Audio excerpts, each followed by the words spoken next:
Medical Dialogues, your daily dose of health and medical news. I'm Mr. Zaman, and here's what I bring to you all from the world of medicine. The effect of lack of sleep in teenagers. Adolescents who sleep less than 8 hours a night are more likely to be overweight or obese compared to their peers with sufficient sleep, according to research presented at ESC Congress 2022. Shorter sleepers were also more likely to have a combination of other unhealthy characteristics, including excess fat around the middle, elevated blood pressure, and abnormal blood lipid and glucose levels. This study examined the association between sleep duration and health in 1,229 adolescents in the SI program for secondary school trial in Spain. Sleep was measured for 7 days with a wearable activity tracker 3 times in each participant at ages 12, 14, and 16 years. At 12 years of age, only 34% of participants slept at least 8 hours a night, and this dropped to 23% and 19% at 14 and 16 years of age, respectively. Boys tended to get less sleep. Teenagers who got the most sleep also had better quality sleep, meaning they woke up less during the night and spent a higher proportion of the time in bed sleeping compared to those with shorter sleep. The prevalence of overweight or obesity was 27%, 24%, and 21% at 12, 14, and 16 years of age, respectively. Compared with optimal sleepers, overweight or obesity was 21% and 72% more likely in very short sleepers at 12 and 14 years, respectively.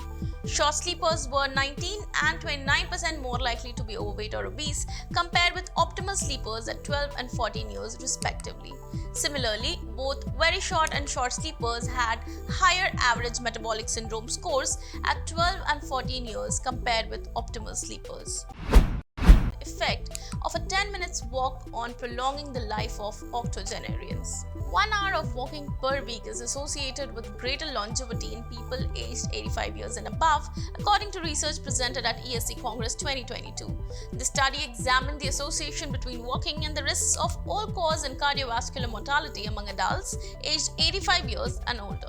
The study included 7,047 adults aged 85 or older who underwent the Korean National Health Screening Program in 2009 to 2014.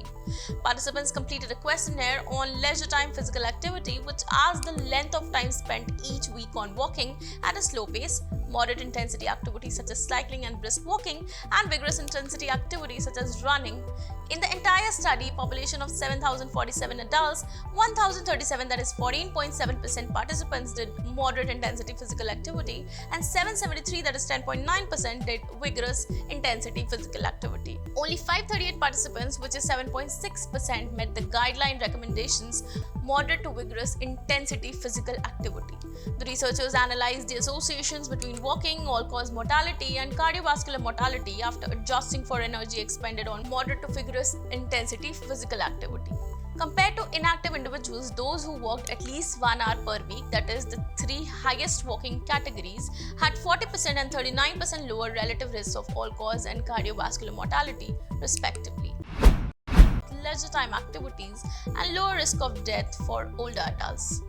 Older adults who participate weekly in many different types of leisure time activities such as walking or exercise, jogging, swimming laps, or playing tennis may have a lower risk of death from any cause as well as death from cardiovascular disease and cancer, according to a new study led by researchers at the National Cancer Institute, part of the National Institute of Health.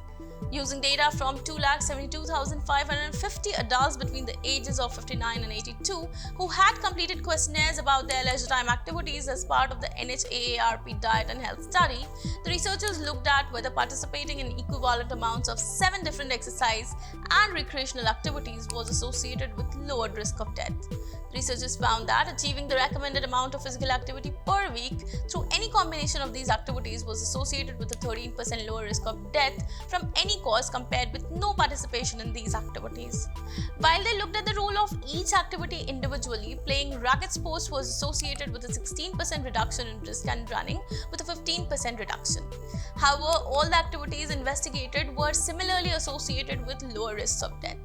Even people who did some recreational activity, though less than the recommended amount, had a 5% reduction in risk of death than those who did not participate in any of the activities studied. These activities were also associated with a lower risk of death from cardiovascular disease and cancer. New druggable pathway that could be used to help prevent Alzheimer's dementia. Researchers at Washington University School of Medicine found a way to increase clearance of waste products from the brains of mice by ramping up a genetic quirk known as read-through. The same strategy also may be effective for other neurodegenerative diseases characterized by the buildup of toxic proteins such as Parkinson's disease, the researchers said. The researchers created tools to see whether the long form of aquaporin 4 behaved differently in the brain than the regular form. They found the long form, but not the short one, in the so-called end feet of astrocytes. Astrocytes are a kind of support cells that help maintain the barrier between the brain and the rest of the body. Their end feet wrap around tiny blood vessels in the brain and help regulate the blood flow. Astrocytic end feet are the perfect place to be if your job is to keep the brain free of unwanted proteins by flushing waste out of the brain and into the bloodstream, where it can be carried away and disposed of. Thinking that increasing the amount of long aquaporin 4 might increase waste clearance, the team screened 2,560 compounds for the ability to increase read-through of the aquaporin 4 gene. He found two, that is apigenin, a dietary flavone found in chamomile, parsley, onions and other edible plants, and sulfaquinoxaline, a veterinary antibiotic used in the meat and poultry industries. Both the compounds have limitations for human use. However, the authors said that just knowing that it's targetable at all by a drug is a helpful hint that there's going to be something out there we can use. That's all for today. Stay tuned to Medical Dialogues for latest updates. Never miss a medical update from Medical Dialogues. Like, subscribe, and press the bell icon.